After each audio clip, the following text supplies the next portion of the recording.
And we're live. Hey, everyone. Welcome to this week's Inside.net. My name is Cecil Phillip, and I'm joined today by my co-host, Elahn Danee. You want to say hi, Elahn? Hi guys, it's me. I It's love it. me. I love it. And so this week, we have our dear friend, Isaac Levin. He's back, and he's going to be talking to us about how we can get started with serverless and .NET, which, if you remember, Isaac has actually been on the show before.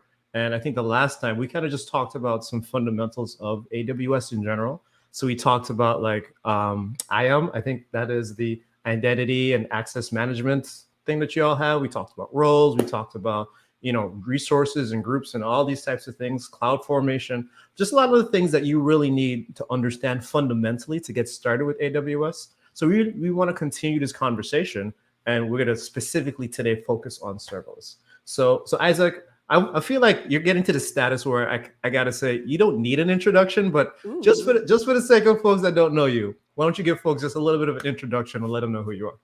Thank you, Cecil. Thank you, Elahn, for having me. I don't know about being famous enough to not need a bio. So my name's Isaac Levin. I'm a .NET developer advocate at AWS. I'm excited to talk again on the show. To what you were saying, we talked kind of what is, I guess, new if you're a .NET developer and maybe have some experiences building stuff on-prem or in other clouds. What are some AWS concepts or Amazon Web Service concepts that you might not be familiar with? So we talked about that at a high level, talked about other stuff. And I'm excited to talk a little bit about at least something that I have a very deep interest in. I don't know about YouTube, how we can just focus on our code and not have to, worry about infrastructure, worry about operating systems, worrying about all that nonsense, right?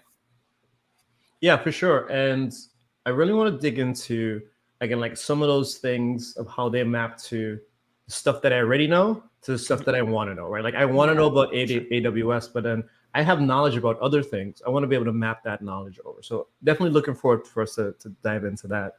But before we do that, I'm going to switch over to my screen and let's go through some quick updates around just some cool things that are happening around the .NET ecosystem. Now, funny enough, we're talking about AWS today, but today, right now, at this moment, Microsoft is having a .NET Developers Day.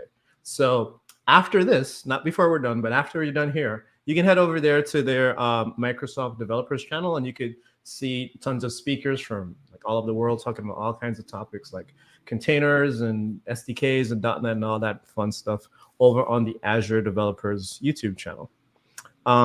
Another really interesting post. This came out yesterday, April 4th. Our friend Jeremy Lickness, he wrote a post about like some of the improvements coming to auth and identity in ASP.NET Core 8. I don't know, man. I don't know about YouTube. I feel like this has been like an ongoing conversation for a while, for at least the last couple of years, around how we can make identity easier and more accessible to folks. How could we remove some of like the complexities behind of it. So definitely looking forward to seeing what they do here. I think this post is just the beginning of it, and I'm definitely expecting to see like some more updates coming, a little bit further on.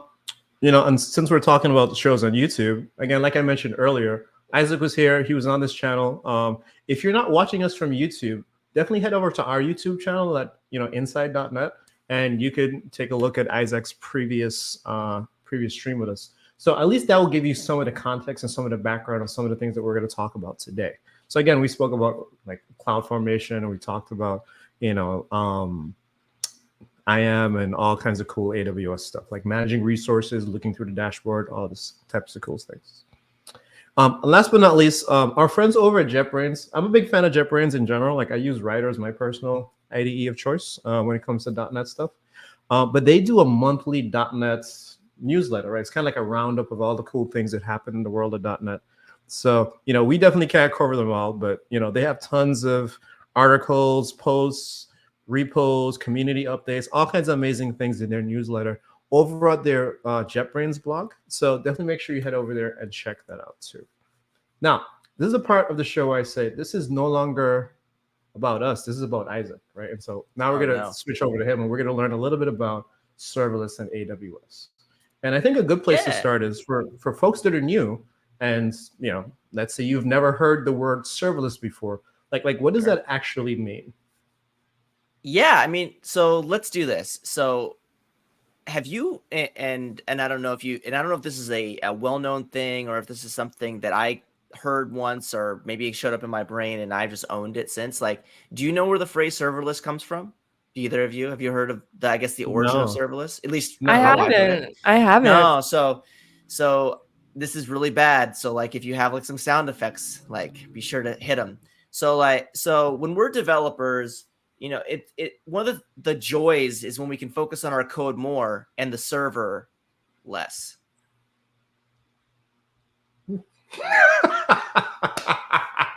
I really wish I had sound effects on the show. I'm like looking Hold for on. them, just like, I like how you tried so hard to keep a straight face for a second, Cecil. I was like, You're like, did he not yes, get it? yes. Or did he agree? Oh man. All right. Well, yeah. So I love I it. guess to give like a more official like definition of serverless, like when I think of serverless, I think of the ability to focus on our code. Yeah, like I mentioned in that silly little joke. But as we're developers, like we have to worry about a lot of stuff if we have applications deployed somewhere. We have to worry about what's installed on the box, what the operating system is of the box, the CPU architecture, how much memory, blah blah blah. Right? Like it ends up being a lot of stuff. And when you're a developer, like those aren't things that are very exciting to actually worry about, right?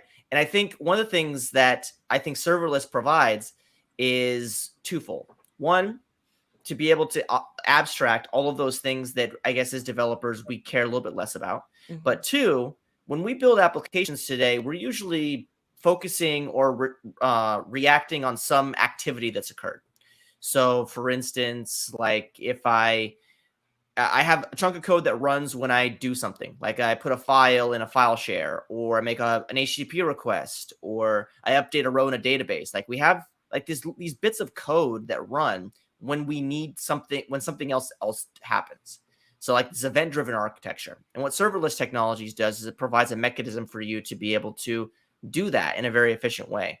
Serverless, I think if you are familiar with the phrase or the concept, the first thing that people think about is how inexpensive it is. Like so that's another thing with serverless that's really interesting, because you only pay for when the compute runs. Like in the cloud world, you pay for three things. You pay for compute, you pay for networking, you pay for storage. So when you're building an application, like, do you really want to pay for all those seconds, all the minutes when your application is not doing anything? Like it's just sitting there waiting for requests. No, you want to pay for it only when it's bringing business value. So that's what serverless provides. It's a mechanism to have cost-effective solutions that act on events.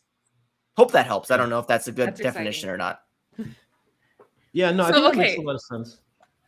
I just want to make sure that I'm like picking up Yeah. everything that you're saying, because this is still new to me. So yeah, of course. serverless is basically, it's less work as a developer. It's less money that you need to spend because you don't have to worry about a server, and you get to focus more on the code itself rather than managing the server. Yeah.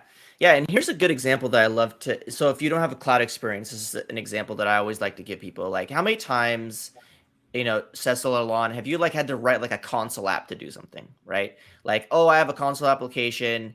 Like it's basically a while loop that sits and like reads from a directory and then does some stuff, right? Like when you think about it, that's kind of we're waiting for that event to happen.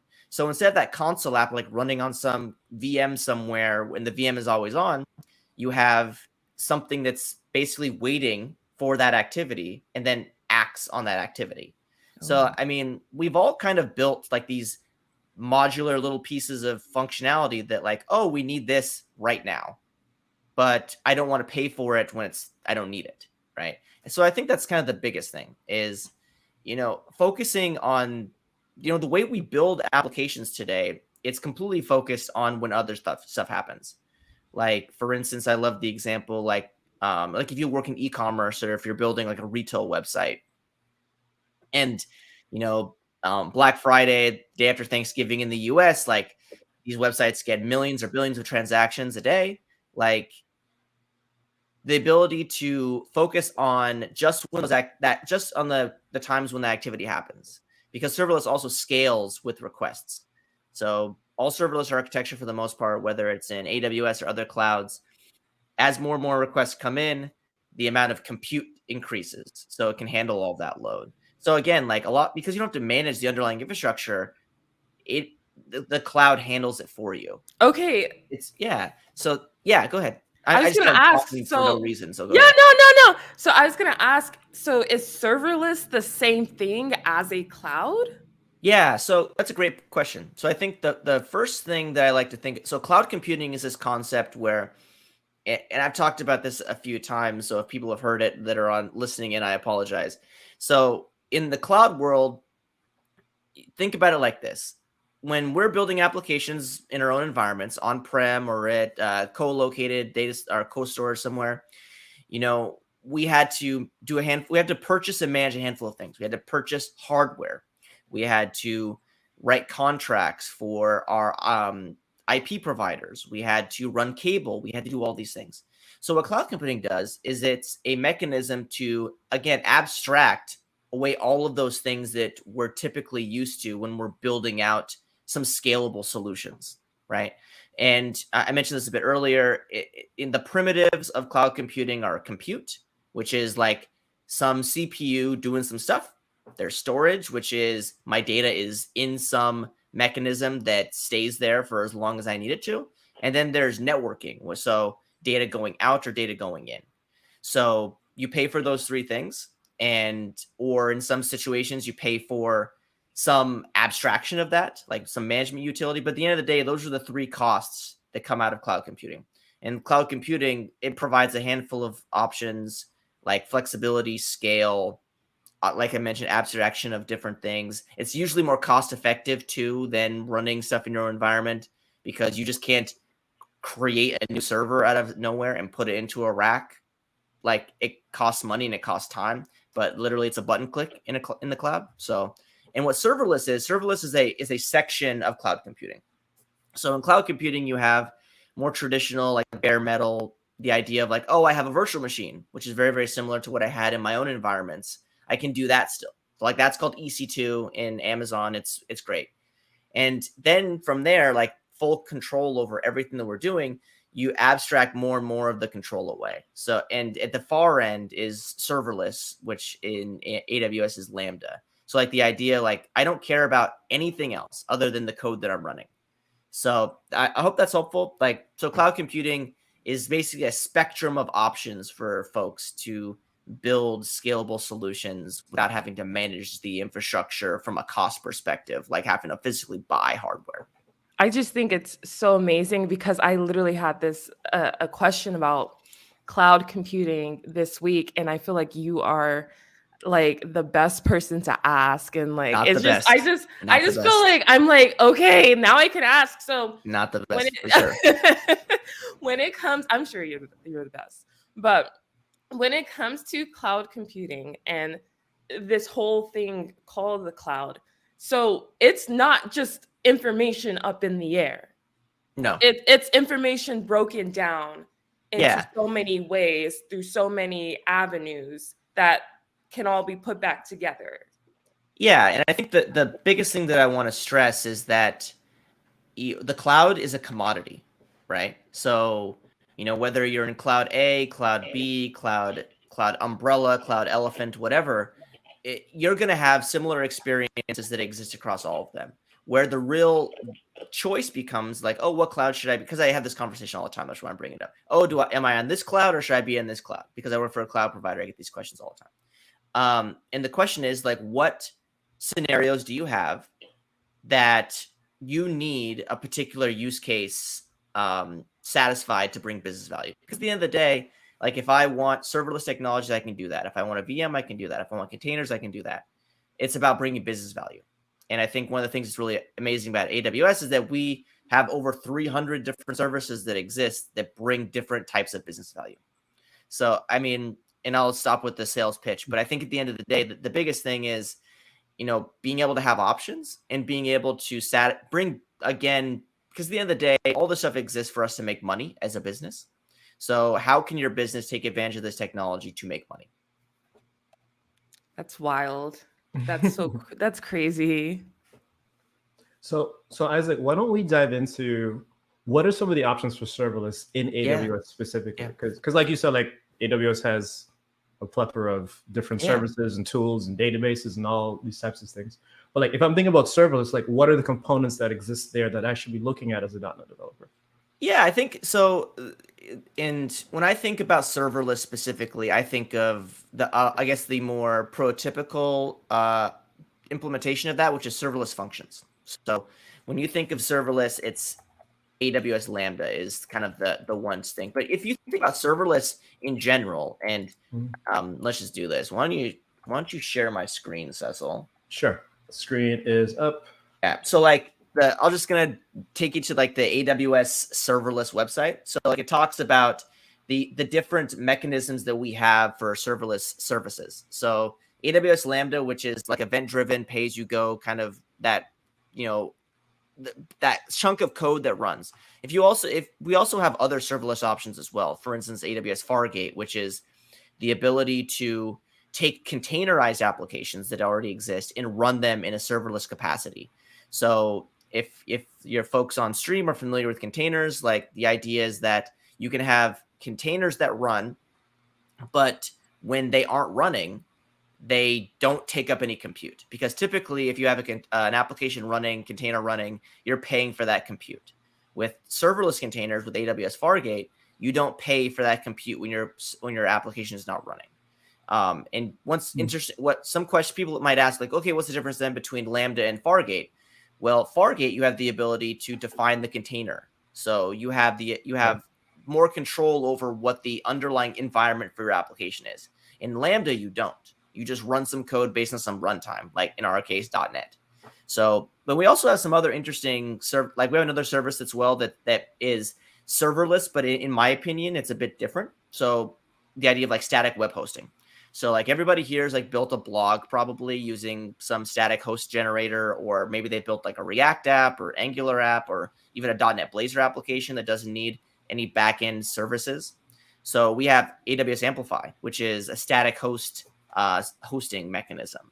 So you can take a Blazor WebAssembly application, build it up, zip it, throw it out there, and you'll have that application hosted in a serverless environment. But that is a UI. Whereas most of these serverless services that I'm mentioning, they don't have, at least Lambda, for instance, doesn't have a UI, or typically doesn't have a UI. So that's at a high level, some of the stuff that exists in the world of serverless. And I mean, I could just go down this particular thing and talk about all the different integration points like EventBridge or database services like S3 or DynamoDB. We could talk about that, but let's focus instead on like the actual compute options, right? So we can talk about Lambda, we can talk about Fargate, we can talk about Amplify. I can do some demos. We can do whatever you want. Like, let's have a conversation. Yeah, definitely love to see some demos. But I guess the first part I want to start at is, so between Lambda and Fargate, right? Like I'm more familiar with Lambda because kind of like you said, like everyone, that's like the poster child for serverless. When you kind of compare the two, other than the fact that one's running in a container and one is running in a thing that you don't know, is there anything different between the way that they're triggered between the things that start them? What are some of the differences from the invocation perspective?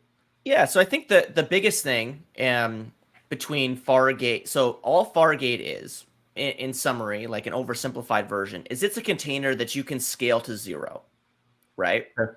So it can host anything. It can host web apps. It can host backend services.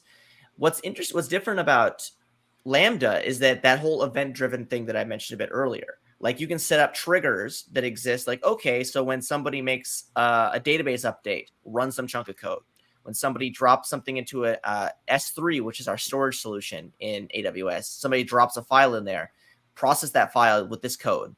When logs come into AWS CloudWatch, which is our monitoring service, act on it and do some code. Like you can write that in an application that runs a container in Fargate, but you have to wire up all that all that plumbing that I mentioned a bit earlier. That comes out of the box with Lambda.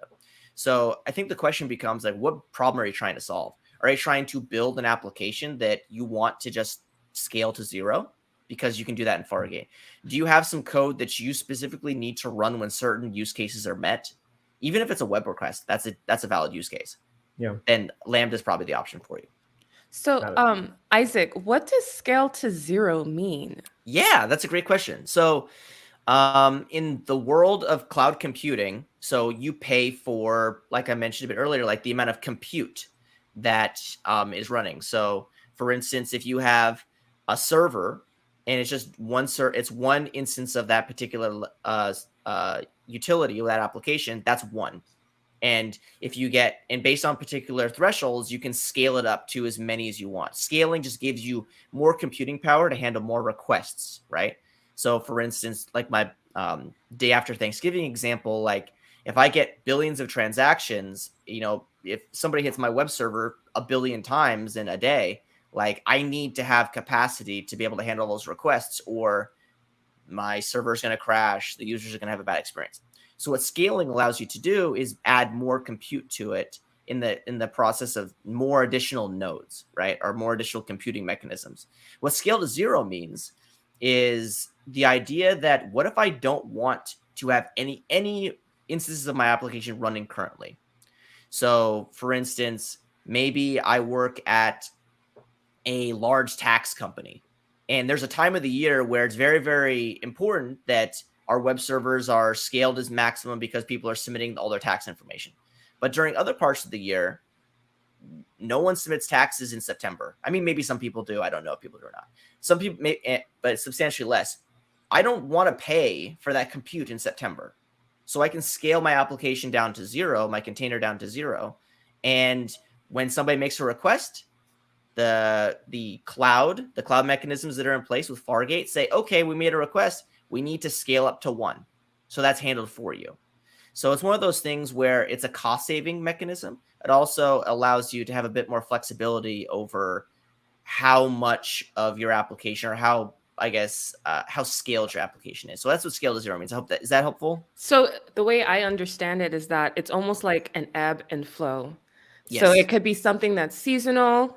Like you said, it's flexible where you can scale to as much as you want, but you still have the capability to scale back to zero because it's not needed all the time. Mm-hmm. Yeah, exactly. Like here's an even better example. Like, what if you have a line of business application? So an application that's just used by people that work inside of your company. And they're maybe using that application during their workday, right? Are they using it outside of their workday? No. So why would I pay for that? So that's a really good example, right? Like, so a lot of line of business applications, like you can use Fargate to scale to zero during off hours. So you don't pay for it overnight. And then when somebody comes in first day, makes in the morning, makes that first request, application scales up and then scales as people use it more and more. And then if nobody's using it, scales back down to zero. Mm-hmm. So it gives you the flexibility again to control how much money you have to pay when something is actually running. So Fargate, what you're saying is Fargate is a great money saver. I think serverless in general is a really great money saver because you don't typically pay for a service that's running when it's not running. You don't pay for a server. Yeah, you don't pay for a service when it's not running, right? So I guess the differentiator between Lambda and Fargate is that you have more control over the underlying infrastructure or the underlying environment of your application. With Lambda, you don't. In Lambda, you focus on event-driven architecture, event-driven solutions. Where else in Fargate, you can literally put anything in Fargate. Mm-hmm. So it just, again, gives you a level of control. And I think what I always think is great about the cloud is that we have all these options, right? So instead of like, okay, here's a VM, put your stuff on it, and you got to manage everything. Like you can have different levels of control or levels of interest based on what you're trying to accomplish. Yeah, one of the ways I almost even think about it, it's like when I think about the servers, I think about like going to get food, right? And you can imagine people are hungry, and you could start a farm and you could grow your own crops, right? And however long it takes, but you're responsible for that, right? Or, you can go to the grocery store. Yep. You know what I mean? You're still gonna have to cook the food, but at least then I didn't have to raise animals and, go through seasons of, preparing stuff. Yep. And then I have the third option is I could just go to a restaurant. I'm probably gonna, the price is not the same, right? The amount of effort is not the same, but I get what I need in that moment, because in this moment, like, I don't know, maybe I'm traveling or maybe I'm doing something else, and I want to do less work. I just want to eat and leave. Yeah. You see what I'm saying? No, sure. And so now you think about the serverless Relax. aspect. Yeah, you think about the serverless aspect over the different ways that we could build applications and the different things that we could do. And it's like, okay, well, hey, I'm just bought a house. Might be nice if I, like, I don't know, grow some apples or bananas or whatever in the backyard, because I like apples and bananas.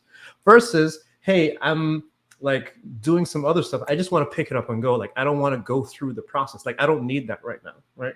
And so for me, that's kind of like how, at least I like to talk about serverless to folks, right? It's about like, what is it that you need in that moment, right? Do I need to be in full control of the garden? Or do I need to just like get the product and leave, right? So I can go out and do other things. Yeah, it's about relinquishing control. I use the car example. So like there's some people that own their own vehicles and they love to fine tune engines and rework transmissions and do all these, put new tires in their car, change their own oil, all that stuff. And then there's the people that just want to click a button on an app to have a car show up and pick them up. Yeah. Right. So in everything in between. So like, and I see serverless as like hey, when I need a ride, I need a ride. And the other option is like I guess the more involved option, right? And I think everything in between. So I like the farming one too. That's a good one. I'll have to keep that in my pocket for the next time I talk about this stuff. Sure. To me, it sounds like serverless is like Uber. Yeah, I mean, very convenient. Yeah, at the end of the day, convenience is what we're striving for as developers, right? Like we don't want to have to worry about stuff that is uninteresting to us. So again, if I don't have somebody coming and knocking on my door and saying, hey, why is our cloud bill so high when our users are only using this application during certain times of the day? Like that's an inconvenience to me because I don't care about infrastructure. That's not fair. Most developers care about things other than infrastructure a bit more. So not having to worry about infrastructure in general, at least to me, makes my life better as a developer. Yeah. So why don't we take a look really quick and see like what do I need to do to just build like the most basic Lambda thing in that? Sure. Like, yeah. Cool. So I think just shameless plug. One of the things I want people to take a look at if you're not familiar is that like all of the stuff that we build for developer tooling for .NET on AWS is open source. So if you go to github.com/AWS/.NET, you're going to see a whole bunch of stuff here and links to some of our blogs, some of our SDKs, some of our tooling that we've created. And, they're, at least in the Lambda space, we've done a lot of interesting things over the last couple of months. And I'd love to show something to you. So let's do this. So I'm going to open up Visual Studio. I could do this in VS Code. I can do this in JetBrains Writer. I can do it from the command line if I wanted to, but I'm going to do inside of Visual Studio because that's the tool that I love to use the most. Visual Studio is loading, so give it a second. But I think at the end of the day, one of the things that I want to be able to do is I want to create a Lambda application. So I want to create a set of Lambda services. And one of the things is really, really important. If anybody has built anything, any .NET application, let me just scroll to where I'm looking for. Lambda tools for, where'd it go? Maybe it's up at the top. Lambda for .NET Core. So if I click on this is going to give, like, we've created a ton of different tools and templates that exist. So for instance, we have all these are all the different NuGet packages that exist that depend like for particular events. So you have API Gateway, Cognito, DynamoDB, so on and so forth. We also have tools to make your life better as a developer when you're using it. We also have the templates. So let me bring Visual Studio over now that it's finally loaded. So I'm inside Visual Studio. This is 2022. This is the latest version. And if I go here, I have the AWS toolkit. let me just show the installer there. So I have the AWS toolkit for Visual Studio. And what this does is it gives me a ton of interesting, valuable things. So I can go in, I can manage all my AWS resources right from Visual Studio. There's a toolkit that exists for VS Code as well as JetBrains Writer as well. And I can actually manage my stuff here, and I can use the then to deploy applications to that. So let's do this. Let's just create a new project. In this project, I'm going to create an AWS Lambda project. And I'm going to put this in this particular folder and then click create. What's exciting about Lambda is that depending on what kind of application we're building, we have the ability to provide different events. And I apologize for this looking kind of funky. I'm running a very zoomed in version. My resolution is all weird, and I'm using a more accessible version of Visual Studio. But these are some of the different. That's fine though, because I was gonna say I didn't have to tell you to zoom in the fonts. So it looks very clear on my end. This is not the first time I've had to share my screen, so I appreciate you calling it out. So think about it like this: if we have depending on what use case we're trying to solve, maybe we want to respond to an S3 event. So S3 again being that storage solution in AWS. Maybe I want to respond when a DynamoDB database or data store gets updated. And then we have a bunch of other ones. We even have native AOT. So if you want to build some application using the latest of .NET 7 native AOT, you can. So let's do this. So let's just create a simple empty function. So click on that, click finish. And what this is going to do is it's going to create and scaffold out a AWS Lambda project for us inside of Visual Studio. And we'll take a look at what this project looks like in a second. So inside of here, nothing's really insane. So we have a couple of files. We have this Lambda tools defaults.json, which helps us identify what the information underneath the hood that is actually running in Lambda. So in this particular case, this is the architecture of our application. So x64, this is the runtime, which is .NET 6. And if we want to, we can specify the memory size as well as function timeout and things like that. These are the configurations that we can do with Lambda. If we want to, we can change them. If we don't want to, we don't have to worry about it. So when we look at our function here, all it is it's a simple function handler. So think of a function handler as an entry point for a Lambda application. So in this particular case, it accepts a string input, and then it just returns the uppercase version of that string. And one of the great things that I think we've provided for developers that are building solutions in Lambda is the ability to test them in a way that is, at least in my opinion, more enjoyable. So we've created what we like to call the mock Lambda test tool. And I think I might have showed this last time, but I'll show it again because I love it so much. So you click that, and what this is going to do is this is going to provide a web interface, a website that allows you to test against your applications. And this is going to pop open on a different screen. So bear with me while I drag this over. Oh, it did it on that one. Cool. So again, this gives you the ability to provide different request types to your Lambda function. So for instance, if I go down here, I have a list of sample requests. So one of the things that I didn't talk about this a bit earlier, but if anybody has an Echo device at their house, that I will put it on mute right now. Yeah, exactly. Right. I'm not going to say it because I didn't mute mine. But if I say, hey, that word, do some things, what actually is happening behind the scenes is that's actually triggering a Lambda function behind the scenes. Oh, wow. So all of Alexa, all of Echo devices are built on top of Lambdas. So you can actually build Lambdas in functions in .NET that your devices at home can call into. So that's pretty cool. And obviously the thing started talking, so I apologize. Oh my gosh, that's crazy. But I have some additional sample requests that I could do as well. Like I mentioned, I could use DynamoDB, or I can use S3, or I can just use these common ones here. So if I go just a simple one, that's hello world. But if I go hello.net and then I hit execute, I got to put this into a thing. Sorry. I also probably got to wrap it in quotes. Trying to do this too fast. Sorry. Oh no, what did I do wrong? Let's get rid of these. I always do this wrong. And there we go. So what I did here is I just provided some function input. So as you can see here, it's all in just regular case, and then at the bottom it uppercases everything. And so that's like a really simple, like getting started, like hello world example of this. So, and I can put a breakpoint here, right? So if I wanted to, I can then put a breakpoint, and then I can click this, click execute function, and then my breakpoint is fired. So that full developer loop testing experience with debugging with a web interface is the front end for testing.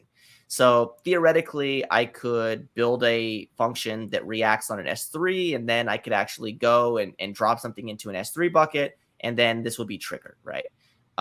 So that's like the local development experience. I then can just go into Visual Studio. Even though you're not supposed to do this, I'm going to do it anyway. We're going to right click publish, baby. Live in the dream. I'm telling you. Live in the dream. So I can right click publish on the project. And because I have the AWS toolkit for Visual Studio installed, I can publish to AWS Lambda. And then it's going to provide a mechanism for me to deploy it to AWS. So I can specify the function name. So I can give this a name. Let's just call this hello inside .NET. If I can type, I can specify the framework and then the configuration. This is the function handler. Again, the function handler being the entry point here. I can specify the region. So I live on the West Coast, so Oregon is a great option for me. I can then click next and get another level of additional configuration. So one thing that we talked about last time, and I'll just remind folks, is that we use a least privilege model at AWS. So think of least privilege as I only want my code to be able to act on certain things. So for instance, what if I was going to write to a database? I don't want to have to carry the connection string to that database and put it into my application. I could simply create an IAM role that says, hey, this function can write to this database. And then I don't have to do anything else. So I can configure that all inside of IAM. So in this case, it's going to ask me what kind of IAM role do you want to create? And I can just specify a new one. So for this let's just do Lambda full access. I can then specify the memory.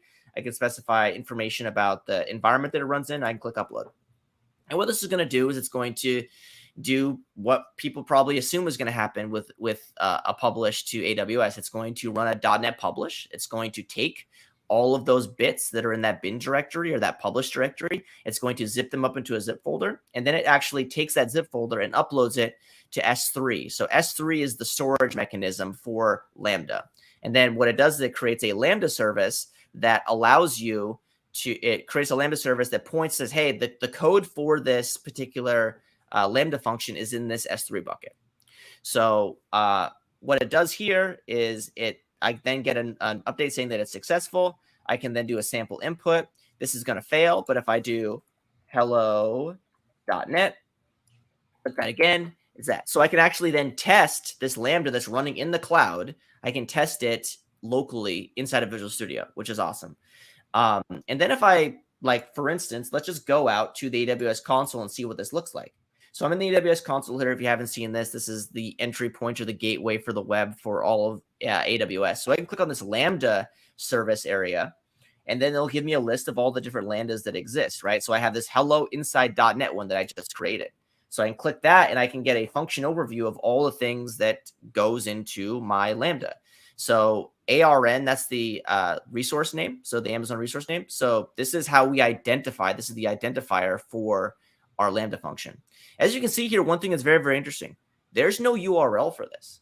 So right now, our Lambda, it's not publicly accessible by the internet. So we could actually create an API gateway, for instance, and put it in front of that. So if you want to, I could do that really quick. So let's just go and search for API gateway.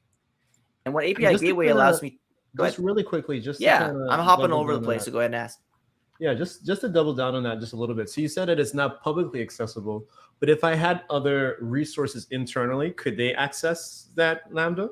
Or would I still need like an API gateway to like route HTTP traffic to it?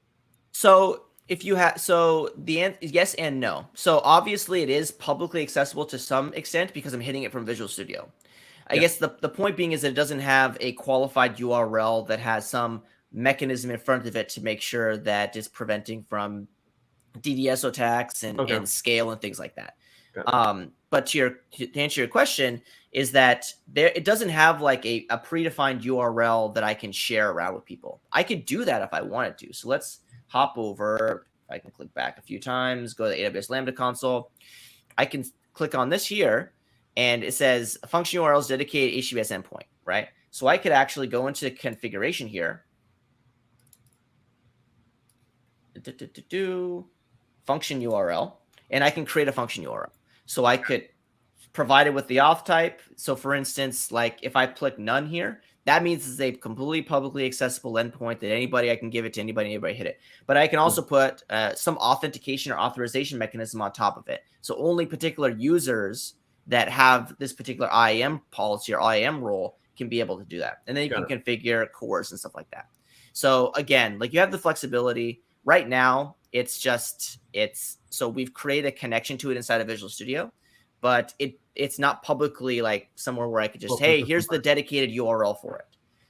If I want a dedicated URL for it, I could create a function URL. And then one step further is I can create that API gateway to basically sit in front of our Lambda or set of Lambdas to route traffic to them accordingly based on particular endpoints. Okay. So then we can think about from a public perspective, API gateway as in like the gatekeeper, right? Like the proxy, so to speak, that I'm going to send HTTP requests to.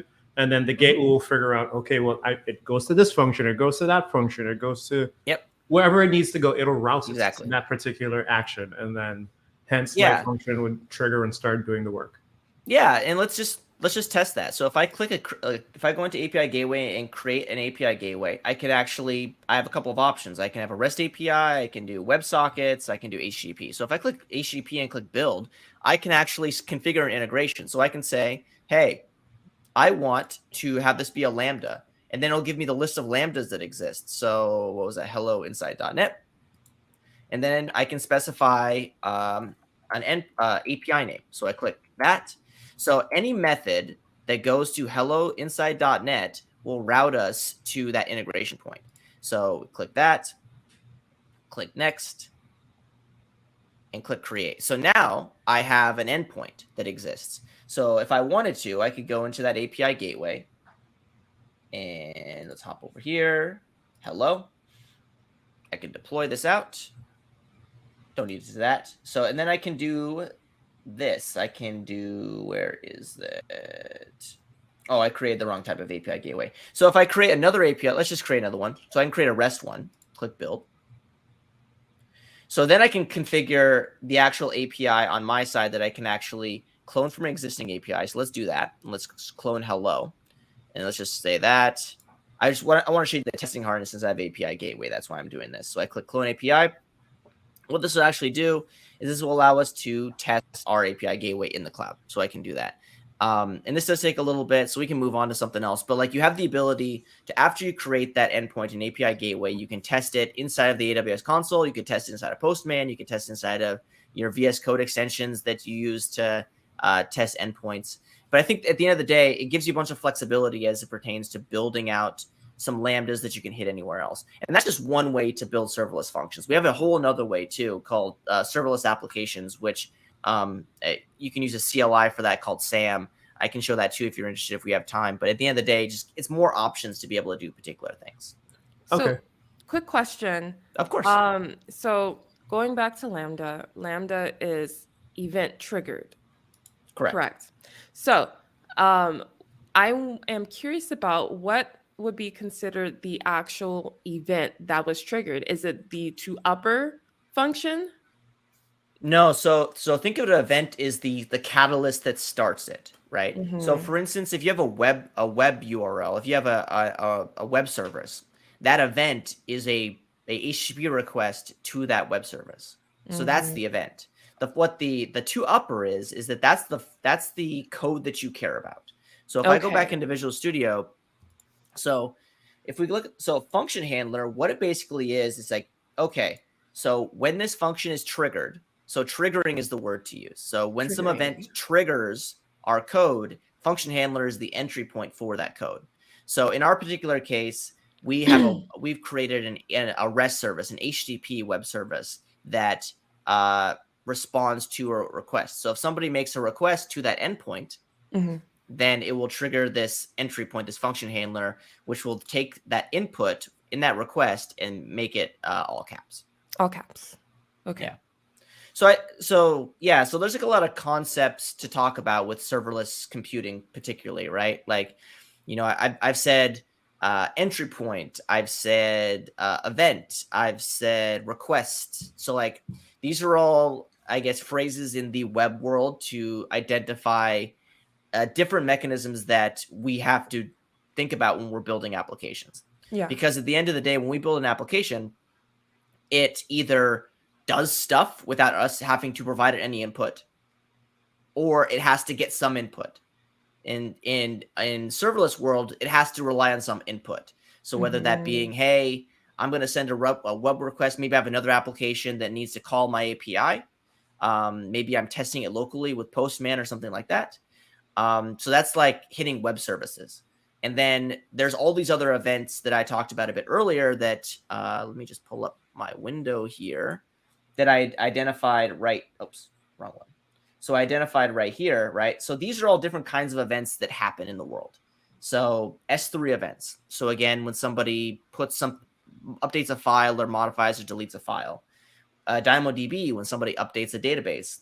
CloudWatch, when somebody creates a log. And again, these are all different events that can happen that our application cares about. Yeah. Right? You can use these or you cannot use these. But I think the big thing is that depending on what you're trying to accomplish when you're building your application, you have options as it pertains to what sort of solutions you can build. It just doesn't have to be a console app with a while loop, I guess is the easiest way to say it.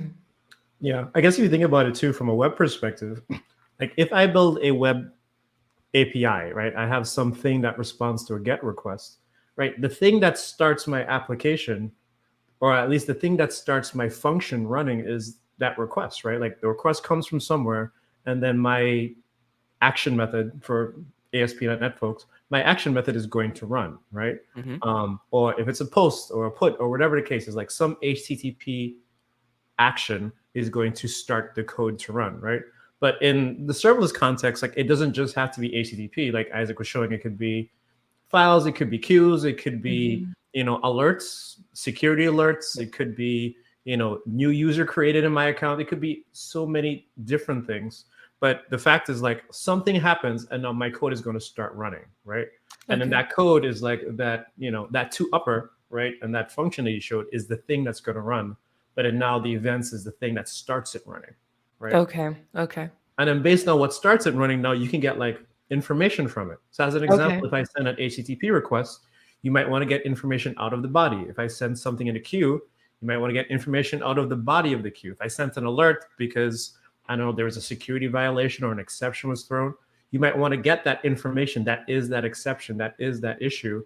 You know what I mean? And that might be the string. That's the parameter to the function that's going to run. You know what I mean?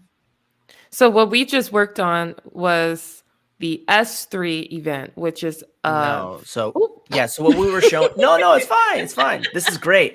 And this is my fault because I have like this assumption that everybody knows what I'm talking about at all times. Yeah. And that's on me, but I appreciate it. So what we built, what you see here, is a web-based triggered Lambda function. So when we have a request, so like remember when I was in Visual Studio here, right? So when I click this button, a web request actually happens. So it sends this input, hello.net, to my Lambda function that's running in AWS and says, hey, web event, this is the request body, do your stuff. So if you want to think about it, this code is nothing different than building like a web API or a web service in .NET. The only difference is that it's running in a serverless capacity. Got it. So, okay. Yeah. So at the end of the day, like there's nothing different than what we're seeing here than if I was to do like .NET new web API, right? And it had some controllers. So think of your function handler in this particular case as like an API controller, if you're familiar with .NET. So, but if I wanted to, like I could just right click here and let's just do this. Let's just create a new project. And let's just do a Lambda project again. Put that in there. And then I have all these options again that we were talking about. And let's select one that may be a bit different. So let's just do with an SQS. So SQS is a queuing service. So like the idea is like, oh, I have a message. I want to store that message in a temporary location. And then I have some other mechanism that reads from that queue and processes it. So if I click finish here, this is going to create a project that would basically listen on a queue for whenever messages are put there. So if we go into our Lambda defaults here, or our function, oh, wrong one. Is this the right one? Nope. So here we go. So this code is a bit different now because it does something different. So we still have our function handler, which is their entry point. So whenever something gets put into our SQS queue, like say, for instance, maybe I could even throw something like queue says hello world still. I then read in that event that comes in. I look at for all of the messages that exist on that event, and then I process that message. And that in this particular case, all it does is just it logs it, right? So depending on what kind of event you're looking to act on, the code is going to look a bit different. The function handler is going to look a bit different, basically. So if we look at this one, the function handler, all it is it's taking in a string because we're making a web request to it. In this particular case, the function handler takes in an event because it's listening for events. So you would have to what you would have to do is you have to configure this Lambda function to have read access to some SQS queue in AWS. I know I went over a bunch of stuff really quickly, but does that make sense? Like the idea that some code is different, so like some events are handled a bit differently depending on what they do. Yeah, I think what stands out to me is just how simple it looks. Yeah, and honestly, it can even look a bit simpler too. Like, oh my gosh. So we have. I'm just going to create a new project just because I want to create a new project. So recently we created something called Lambda annotations. So if you are familiar with building ASP.NET Core applications, you are familiar with like dependency injection, for instance, right? You're familiar with being able to have constructor-based dependency injection. So what I could do is I can create an annotations framework version of a Lambda function. And what this will do is this provides the ability for me to configure and tune while this is loading, I lost my train of thought. Configure like what our APIs look like. So let's take a look at what that looks like. So again here, let's minimize these two projects. So this is a Lambda annotations project. So as you double click on this, look at the project file. So it's still .NET 6. It's still a Lambda project type, but I have the startup CS now. And what the startup CS does is it allows me to wire up in a very familiar way, if you're an ASP.NET Core developer, additional services. You can add singletons and scopes and transients. Like these things are very common if you've been a .NET developer in the last couple of years. What's different is that if you go to our functions, so this is a web API. It's a simple calculator, right? So think about it like this. So if you look here, we have like function handler, string, this Lambda context. Like this could get complicated. What if I wanted to just have like an API endpoint? So in this particular world, I can use the Lambda annotations framework to say, hey, this method here is a Lambda function. It is an HTTP API. It only responds to GET methods, and the endpoint is just the root. And if I scroll down, I have very similar experiences. Hey, this is an API. Its route is add, and then adding two variables together, and it adds those two variables together. So it gives me the ability to build APIs that run as Lambdas using nomenclature, using mechanisms that I'm familiar with as an ASP.NET Core developer. So even though this looks more complicated than the other one, this is far more flexible. So if I was to build something like this with the typical Lambda framework, I would have to create a function handler that took on different inputs and then did conditional checking on those inputs. And in this world, it's 1 or 2 lines. So like theoretically, let me just deploy this out. I can publish this to AWS Lambda because I just publish everything to AWS Lambda. So let's just do this. Let's just call this .NET. Oh. And click publish. Oh no! Oh, must be in the same region. what's going on here? Let's just deploy it to somewhere else. Place this, there, publish. Okay. So, and then when this is done, I can actually go into Postman. And so this is going to do the same thing as it did earlier. It's going to build up that application. It's going to publish it out. It's going to zip it up. It's going to push it up to S3. So once it's done, I'm going to have a URL endpoint, which is different than Lambda, because Lambda doesn't give me that API endpoint immediately. Because I'm using this mechanism, which I'm building a serverless application, I have that serverless endpoint. So if I can copy this, and then I go into like Postman to be able to make a web request, just a typical HTTP request, I can specify in my body or in my URL, add 3 and 3. So if I click send here, hopefully, not add. That's not good. Let's go 2 and 3. Oh, it's 404, not found. That's what the issue is. So HTTPS add. I don't know why it's not working. But anyway, so like I should be able to set. Oh, there we go. It just took a while for it to load. Oh, so wow. yeah, so I can test that because now I have a dedicated endpoint for my application.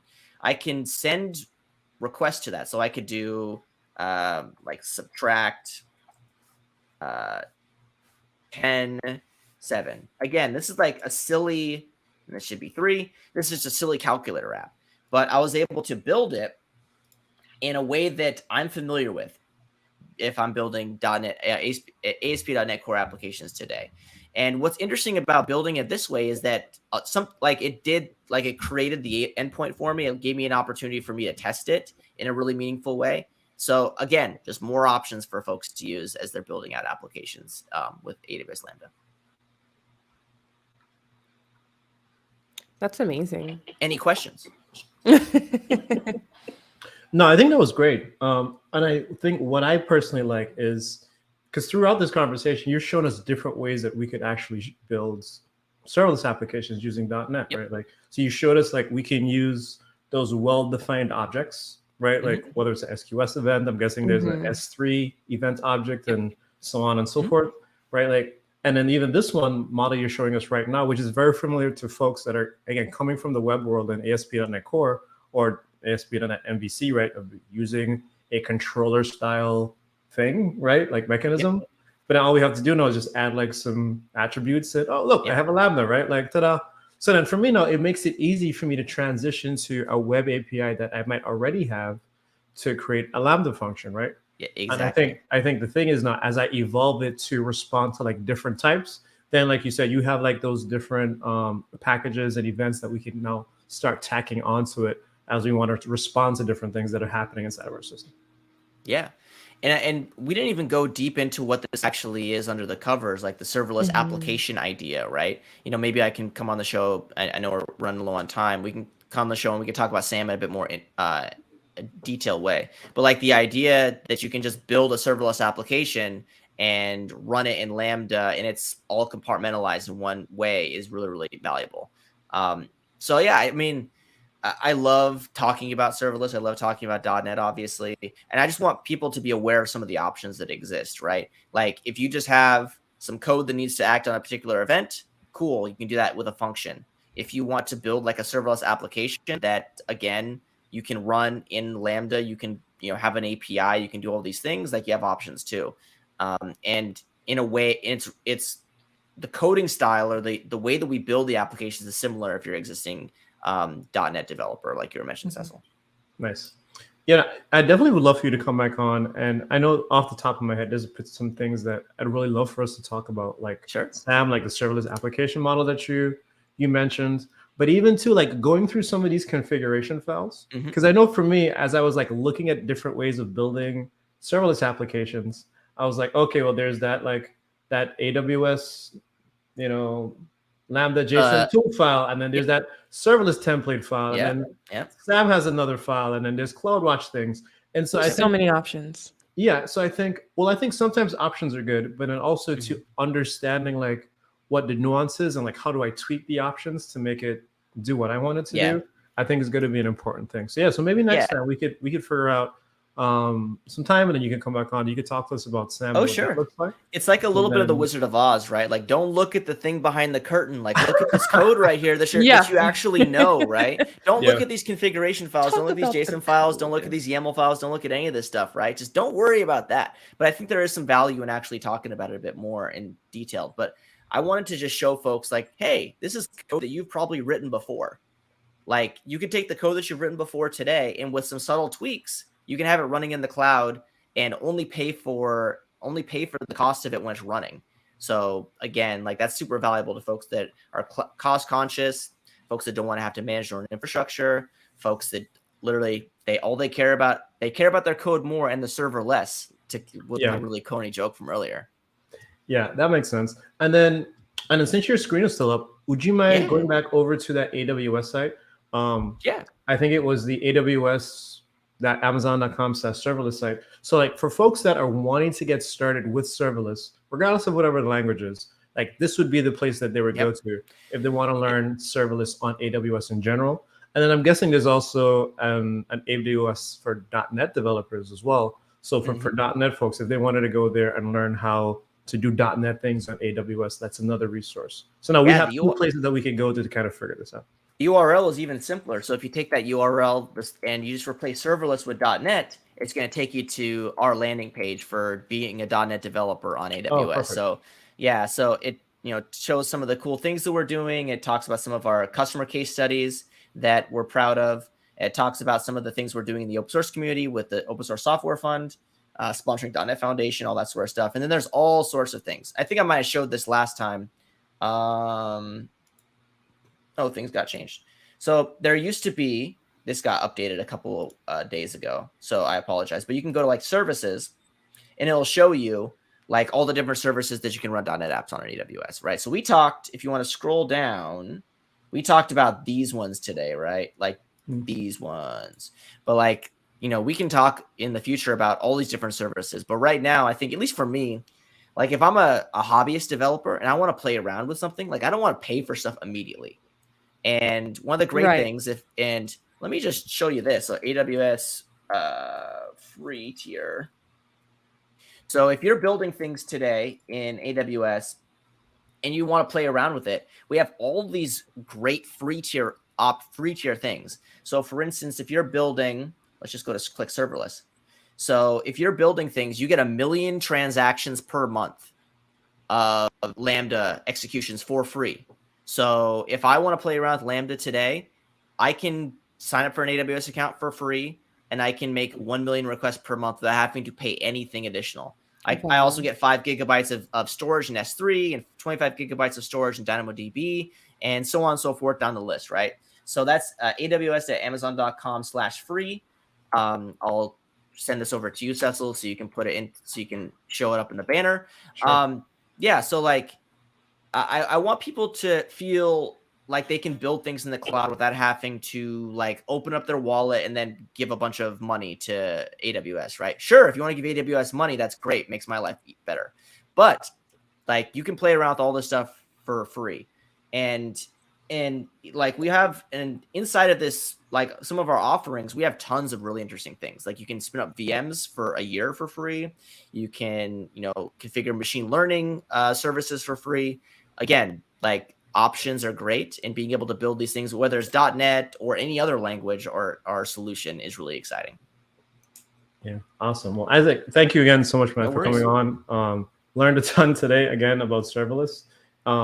So yeah, let's figure out the schedule. We'll have you come back on, and then we can continue this conversation, because I definitely feel like there's a lot more to get into that we barely even touched. So we're gonna have to make sure we do that again. And for those of you that are still watching, again, would love to hear what you think about the show today. Go ahead and leave us a comment in the comment section below, or send us a tweet. You can see our Twitter handles on the thing. Where's my finger? There we go. The thing right there. There you go. Send up some tweets. Let us know. Let us know what you'd love to see us talk about on the show, and what are some of the things you'd love to see Isaac come back on and tell us about AWS in general. So, but with that being the case, thank you all so much. We appreciate you, and that's it for this week's show. Hope to see you again on another Inside.NET. Thank you, everybody. Bye.